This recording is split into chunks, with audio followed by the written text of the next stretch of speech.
नमस्कार, आप देख रहे हैं न्यूज 18 बिहार झारखंड। मैं हूं आपके साथ रुचिका राज। बुलेटिन की शुरुआत इस वक्त की बड़ी खबर के साथ करेंगे। एसआईआर पर सुप्रीम कोर्ट की बड़ी टिप्पणी आई है। एसआईआर वोटरों के खिलाफ नहीं है, ऐसा सुप्रीम कोर्ट का कहना है। प्रशासनिक सेवा में बिहार के लोगों का दबदबा है, बिहार को ऐसे बदनाम ना करे, सुप्रीम कोर्ट ने ये बड़ी बात कही है। एसआईआर में कुल 11 दस्तावेज मान्य हैं, 11 में एक दस्तावेज मांगना गलत नहीं। तो बड़ी खबर आपको इस वक्त बता रहे हैं, एसआईआर पर सुप्रीम कोर्ट ने बड़ी टिप्पणी की है। एसआईआर वोटरों के खिलाफ नहीं है, सुप्रीम कोर्ट का कहना है। ज्यादा जानकारी के साथ न्यूज 18 संवाददाता शंकर आनंद हमारे साथ सीधे फोन लाइन पर जुड़ गए। शंकर, बहुत बड़ी घोषणा सुप्रीम कोर्ट की तरफ से की गई है। कहा गया है कि वोटरों के खिलाफ नहीं है एसआईआर, और साफ तौर पर सुप्रीम कोर्ट ने यह भी कहा है कि बिहार के लोगों का दबदबा है। ऐसे में किन लोगों की बात सुप्रीम कोर्ट करता हुआ नजर आ रहा है? क्या कुछ और जानकारी है? देखिए, आज सुप्रीम कोर्ट में लगातार दूसरे दिन बिहार में विशेष मतदाता सूची पुनरीक्षण से जुड़े मामले पर आज सुनवाई चल रही है। आज की ये सुनवाई बेहद महत्वपूर्ण मानी जा सकती है, क्योंकि पहले ही इस मामले में कहा गया था कि सुप्रीम कोर्ट इस मामले में 2 दिन लगातार सुनवाई करेगा। तो आज सुनवाई का दूसरा दिन है, और आज इस मामले में सुनवाई के दौरान में 2 प्रमुख जो टिप्पणी की अगर बात करें, तो सुप्रीम कोर्ट ने इस मामले पर आज एक महत्वपूर्ण टिप्पणी करते हुए कहा कि एसआईआर यानी कि विशेष मतदाता सूची पुनरीक्षण का जो ये मामला है, ये एक वोटर फ्रेंडली है, और ये वोटरों के खिलाफ नहीं है। यानी कि बिहार के जो लोग हैं, जो वहाँ के मतदाता हैं, उनके लिए बेहद ये फ्रेंडली जैसा है, और उनके खिलाफ नहीं है। और इसके साथ ही ये भी कहा गया है कि बिहार की अगर बात करें, तो बिहार में चाहे प्रशासनिक सेवा की बात करें, तो प्रशासनिक सेवा में वहाँ से कई ऐसे बिहार मूल के लोग जो हैं देश के प्रशासनिक सेवा में हैं। चाहे आईएएस की बात करें, आईपीएस की बात करें, आईएफएस की बात करें, तो देश की जो प्रतिष्ठित जो प्रशासनिक सेवा विभाग है, उसमें बिहार के कई मूल के लोग रहते हैं। तो वहाँ के लोग काफी पढ़े लिखे और एजुकेशन को लेकर बहुत संजीदा होते हैं। और कुछ लोग जो हैं, जिस तरह से इस मामले को एक राजनीतिकरण किया जा रहा है, इस मामले को जिस तरीके से पेश किया जा रहा है, तो कोर्ट का ये कहना था कि आज भी बिहार मूल के लोगों का काफी दबदबा है, चाहे प्रशासनिक सेवा की हो या एजुकेशन सेवा की बात करें। तो ऐसे बिहार को ऐसे बदनाम करना सही नहीं होगा। और इस मामले में हालांकि अभिषेक मनु सिंह भी अभी भी कोर्ट के अंदर में तमाम मुद्दों को रख रहे हैं, तमाम मसले को रख रहे हैं। और पासपोर्ट और अन्य दस्तावेज के बारे में उन्होंने कहा है कि पासपोर्ट और अन्य दस्तावेज बहुत कम लोगों के पास होता है। हालांकि सुनवाई के दौरान में जस्टिस बागची ने अभिषेक मनु सिंह से कहा कि हमें आपका आधार को बहिष्कार करने का जो तर्क समझ में आ गया है, लेकिन अन्य दस्तावेजों की संख्या और मुद्दा वास्तव में मतदाताओं के अनुकूल नहीं है, उनके खिलाफ नहीं है। तो एक उन दस्तावेजों की संख्या पे गौर करें जिससे आप नागरिकता साबित कर सकते हैं। तो इस मामले पर विस्तार से कहा जा सकता है कि तमाम दलीलों को कोर्ट के अंदर रखा जा रहा है। तो कोर्ट के आज कहा जा सकता है कि थोड़ी देर बिल्कुल शंकर, इस बीच आपको रोकना चाहूंगी। दिलीप जायसवाल हमारे साथ सीधे बीजेपी के प्रदेश अध्यक्ष जुड़ गए हैं, उनसे भी रिएक्शन लेंगे। दिलीप जी, एसआईआर को लेकर के सुप्रीम कोर्ट ने बड़ी टिप्पणी की है, और उन्होंने सीधे तौर पर कहा है कि प्रशासनिक सेवा में बिहार के लोगों का दबदबा है। इसका आपका क्या रिएक्शन है इस पूरे फैसले के ऊपर? देखिए, लगातार विपक्ष के द्वारा जो एसआईआर को लेकर के भ्रम का जाल फैलाया जा रहा है और लोगों को भ्रमित करने का प्रयास किया जा रहा है, जबकि एसआईआर का मामला हमारे देश की सर्वोच्च न्यायालय खुद मॉनिटरिंग कर रही है। और हमारे विशेष करके बिहार की जनता इतना सजग है कि एक एक मतदाता अपने वोट का अधिकार जानती है, और एक एक मतदाता सजग होकर, और जिस तरह से चुनाव आयोग ने कहा है कि एक भी मतदाता छूटे नहीं, ये मेरा लक्ष्य है। तो जब चुनाव आयोग भी बोल रही है कि एक भी मतदाता छूटे नहीं, ये मेरा लक्ष्य है, और अभी तो ट्रेन खुला ही नहीं है, अभी तो 1 सितंबर तक ये दावा आपत्ति, नाम जोड़ना, नाम हटाना का काम चलेगा। तो ये पहले इस तरह का हंगामा फैलाना, ये जनता समझ रही है। मतलब दिलीप जी, ये समझे कि विपक्ष की तरफ से ये प्रोपेगेंडा चलाया जा रहा है, उनका एक राजनीतिक मुद्दा है एसआईआर। इनके पास कोई मुद्दा नहीं है, इसीलिए ये इस एसआईआर के मुद्दा को सामने लाए हैं। लेकिन अब ये बेनकाब हो चुके हैं, अब इनकी बेशर्मी की हद हो चुकी है। और आदरणीय उच्चतम न्यायालय ने और यहाँ की जनता, बिहार की एक जनता को कोई दिक्कत नहीं है, कोई किसी पूरे बिहार के अंदर एक भी मतदाता ने कभी आवाज उठाया क्या? तो क्यों नेता आवाज उठा रहे हैं?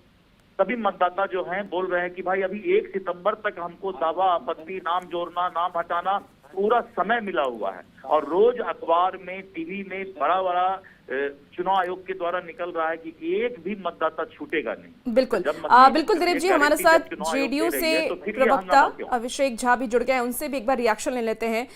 अभिषेक जी, सुप्रीम कोर्ट की तरफ से ये बड़ा फैसला आया है कि एसआईआर वोटरों के खिलाफ नहीं है, तो फिर जनता पर हमला विपक्ष से क्यों बता रही है? आपका क्या रिएक्शन है इस पे? हम सब समझ सकते हैं कि जिस तरह से विपक्ष के नेता इस पर एक्ट कर रहे हैं और विरोध कर रहे हैं, ये बस इनका एक पॉलिटिकल प्रोपेगेंडा है, पॉलिटिकल नौटंकी है, ताकि एक प्लेटफॉर्म तैयार किया जा सके कि चुनाव आयोग निष्पक्ष नहीं है। हमने तो शुरू से इस बात को कहा है कि जिस चुनाव आयोग पर आप आरोप लगाते हैं, उन्हीं चुनाव आयोग के द्वारा कराए गए चुनाव के माध्यम से आप सांसद और विधायक बन रहे हैं। तो जिस यूनिवर्सिटी से आपने डिग्री ली है, डिग्री प्राप्त करने के बाद सड़कों पर उतरकर आप उस यूनिवर्सिटी को फर्जी बताने में लगे हुए हैं, तो बहुत ताज्जुब की बात है। सुप्रीम कोर्ट की जो भी टिप्पणियां हैं, फैसले हैं, काफी सराहनीय हैं और हम कोर्ट के फैसले का सम्मान करते हैं। अब देखना दिलचस्प होगा कि हमारे विपक्ष के साथियों ने चुनाव आयोग जैसी स्वायत्त संस्था के खिलाफ तो कमर कस ली, क्या अब ये लोग सुप्रीम कोर्ट की ऐसी टिप्पणी के बाद कोर्ट के भी खिलाफ जाएंगे या नहीं जाएंगे? अभिषेक जी, बिहार को बदनाम ना करें, ये सुप्रीम कोर्ट का कहना है। क्या आप मानेंगे कि नेताओं के बयान से बिहार की छवि खराब हो रही है और इसलिए सुप्रीम कोर्ट ने ये बड़ी बात बोली? इसी संदर्भ की बात हम नहीं करते हैं। जब लॉ एंड ऑर्डर का मसला होता है, बिहार की ग्रोथ रेट की बात होती है, शिक्षा और स्वास्थ्य क्षेत्र की बात होती है, तो बिहार में जितने विपक्ष के नेता हैं या केंद्रीय स्तर पर भी जो विपक्ष की पार्टियां हैं उनके नेता, वो लगातार बिहार के खिलाफ झूठ भी बोलते हैं, गलत डेटा भी प्रस्तुत करते हैं। वो ये नहीं समझते हैं कि अगर हम गलत एक इमेज इंप्रेशन क्रिएट करेंगे बिहार का, बिहारियों की छवि खराब होगी, बिहार की छवि खराब होगी। उनको इस बात से कोई मतलब नहीं है। माननीय उच्च न्यायालय ने भी इस बात को परसीव किया, महसूस किया, ऑब्जर्व किया और उसके बाद इस तरह की टिप्पणी कहीं ना कहीं एक करारा सामाजिक तमाचा हमारे विपक्ष के साथियों पर है।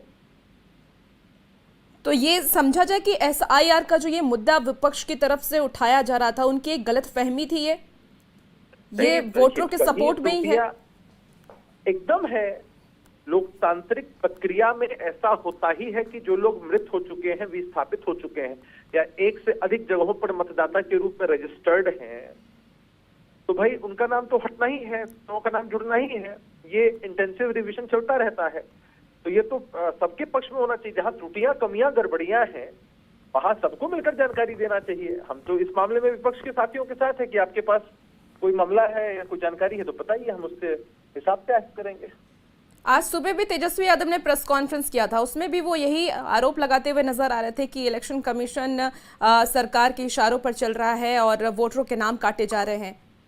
बहुत दुख के साथ कहना पड़ रहा है कि तेजस्वी यादव जी की स्थिति कमोवेश एक ऐसे ही विद्यार्थी के जैसी हो गई है जिसको मालूम है कि उसने पढ़ाई नहीं की है, परीक्षा सर पर है और परीक्षा में उसको फेल होना है, तो परीक्षा देने से पहले ही वो तरह तरह के बहाने बनाना शुरू कर देता है। उनको मालूम है कि चुनाव में जनता उनको नहीं चुनेगी, तो वो पहले ही बिल्कुल। अभिषेक जी, आपने अपनी बात रखी। हमारे साथ देखिए आरजेडी से प्रवक्ता मृत्युंजय तिवारी भी सीधे जुड़ गए हैं हमारे साथ फोन लाइन पर। मृत्युंजय, एसआईआर को लेकर के अब सुप्रीम कोर्ट ने भी बड़ा फैसला सुना दिया है कि ये वोटरों के हित में है। अब विपक्ष का क्या रुख है इस पर?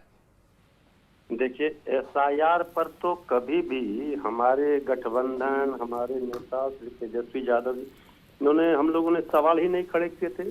एसआईआर तो एक प्रक्रिया है जो होता है। एसआईआर के समय टाइमिंग पर सवाल खड़े किए गए थे और एसआईआर में जो गड़बड़ियां पाई गई उसका प्रमाण दिया गया कि किस तरह से जल्दबाजी में किया गया। इसको बेहतर होता अगर लोकसभा चुनाव के बाद ही पूरा उपयुक्त समय था, पर्याप्त समय था, उस समय कराया जाता। तो सवाल उठता है कि एसआईआर पर जो लोग ये कह रहे हैं कि एसआईआर का विरोध नहीं था, विरोध है एसआईआर के माध्यम से जो 65 लाख वोटरों को अधिकार से वंचित कर दिया गया और एक ही पते पर 250-300 लोगों का वोटर लिस्ट में नाम है। कहीं 124 वर्ष की मिंता देवी का आपने देखा, 34 वर्ष की, उसका नाम है। कई वोटरों के आज भी प्रमाण दिए श्री तेजस्वी यादव जी ने कि मुजफ्फरपुर की मेयर 2 जगह नाम है एक ही विधानसभा में। ये जो फर्जीवाड़ा हुआ जैसे तैसे कर दिया गया। आपने देखा कि आवासीय प्रमाण पत्र में किस तरह से डॉगी बाबू, कुत्ता बाबू, तो सोनाली ट्रैक्टर के नाम पर, मोबाइल मृत्युंजय के नाम पर जी उस पर जांच चल रही है, लेकिन अभी जो सुप्रीम कोर्ट की तरफ से ये बड़ा आदेश आया है, इस पर आप क्या कहेंगे? क्या विपक्ष जो मुद्दा उठा रहा था वो मुद्दा क्या अभी और भी उठाएगा या फिर अब शांत होगा? देखिए माननीय सर्वोच्च न्यायालय का जो भी फैसला है, न्यायालय के फैसले पर कोई टीका टिप्पणी नहीं। हम न्यायालय के फैसले का सम्मान करते हैं, लेकिन वोटरों के अधिकार की लड़ाई, अगर किसी वोटर को वोट देने के अधिकार से वंचित किया गया है तो उसका नाम जुड़ना चाहिए। और जिस तरह से करीब 65 लाख मतदाताओं के वोट देने का अधिकार छीना गया है और हर विधानसभा में 25 से 30 हजार लोगों को वंचित कर दिया गया है, तो इस पर और आगे का क्या रणनीति होता है, इसके बाद क्या फैसला लिया जाता है, ये सभी दल के नेता इंडिया गठबंधन के बैठकर तय करेंगे। मृत्युंजय जी, एक और बड़ी बात सुप्रीम कोर्ट की तरफ से कही गई है कि बिहार को बदनाम ना करे।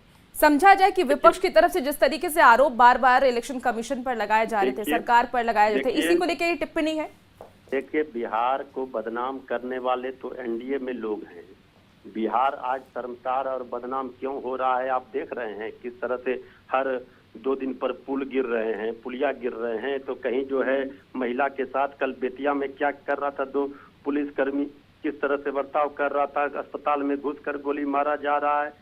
तो बिहार को तो बदनाम कर ही दिया है लोगों ने। बिहार अभिषेक जी, आप क्या कहेंगे? मृत्युंजय जी कह रहे हैं कि बिहार को बदनाम कर दिया सरकार ने। तो अभिषेक झा, आपका क्या रिएक्शन है इस पे? बहुत बड़ा आरोप लगा रहे मृत्युंजय जी, कह रहे हैं कि बिहार को बदनाम कर दिया एनडीए की सरकार ने, अपराध की घटनाएं बढ़ रही हैं, तमाम जो वारदात हैं वो बढ़ रहे हैं, इस पर आप क्या कहेंगे? तो बिल्कुल उन तक हमारी आवाज नहीं पहुंच पा रही है। देखिए मृत्युंजय जी, आप अपनी बात कह रहे थे, सरकार की तरफ जी हमने तो स्पष्ट कहा ये लोकतंत्र की जननी है बिहार। बिहार चाणक्य की भूमि है, बिहार राजेंद्र बाबू की धरती है, बिहार जयप्रकाश नारायण आंदोलन बापू कर्म भूमि है। बिहार की आज ये दुर्गति क्यों है, जो 20 वर्षों से सरकार में है, ठीक है, माननीय और जो 11 वर्षों से वहां सरकार में। मृत्युंजय जी, एक आखिरी सवाल कि जो नागरिकता प्रूफ करने की डॉक्यूमेंट्स जो दिए गए हैं, क्या आप उससे सहमत हैं?